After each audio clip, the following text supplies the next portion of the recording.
రాజులు 2వ గ్రంథము 16వ అధ్యాయము. రెమల్యా కుమారుడైన పెకహు ఏలుబడిలో 17వ సంవత్సరమందు యూదా రాజైన యోతాము కుమారుడగు ఆహాజు ఏలనారంభించెను. ఆహాజు ఏలనారంభించినప్పుడు 20 ఏండ్ల వాడై యెరూషలేమునందు 16 సంవత్సరములు ఏలెను. తన పితరుడగు దావీదు తన దేవుడైన యెహోవా దృష్టికి నీతిగా ప్రవర్తించినట్లు అతడు ప్రవర్తింపక ఇశ్రాయేలు రాజులు ప్రవర్తించినట్లు ప్రవర్తించెను. అతడు ఇశ్రాయేలీల ముందర నిలవకుండా యెహోవా వెళ్ళగొట్టిన జనులు చేసిన హేయమైన క్రియలు చేయొచ్చు తన కుమారుని అగ్నిగుండమును దాటించెను.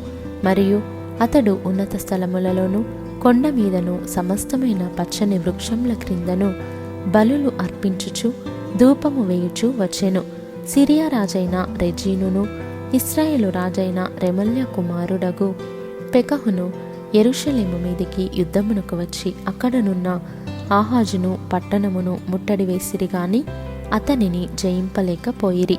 ఆ కాలమందు సిరియా రాజైన రెజీను ఏలతును మరలా పట్టుకొని సిరియనుల వశము చేసి ఏలతులో నుండి యూదావారిని వెళ్ళగొట్టగా సిరియనులు ఏలతు పట్టణమునకు వచ్చి కాపురముండిరి. నేటి వరకును వారచ్చటనే ఉన్నారు. ఇట్లుండగా ఆహాజు యెహోవా మందిర సంబంధమైనట్టియు రాజనగరు సంబంధమైనట్టియు సామగ్రులలో కనబడిన వెండి బంగారములను తీసుకొని అష్షూరు రాజునకు కానుకగా పంపి, నేను నీ దాసుడను, నీ కుమారుడనయున్నాను గనుక నీవు వచ్చి నా మీదికి లేచిన సిరియా రాజు చేతిలో నుండి ఇశ్రాయేలు రాజు చేతిలో నుండి నన్ను రక్షింపవలెనని అష్షూరు రాజైన తిగ్లత్ పిలేసెరునొద్దకు దూతలనంపగా అష్షూరు రాజు అతని మాట అంగీకరించి దమస్కు పట్టణము మీదికి వచ్చి దాన్ని పట్టుకొని రెజీనును హతము చేసి ఆ జనులను కీరు పట్టణమునకు చెరదీసుకొని పోయెను.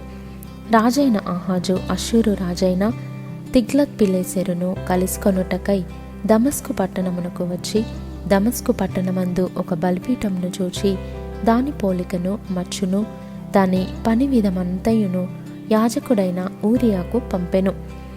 కాబట్టి యాజకుడైన ఊరియా రాజైన ఆహాజు దమస్కు పట్టణము నుండి పంపిన మచ్చునకు సమమైన ఒక బలిపీఠమును కట్టించి రాజైన ఆహాజు దమస్కు నుండి తిరిగి రాకమునుపే సిద్ధపరచెను.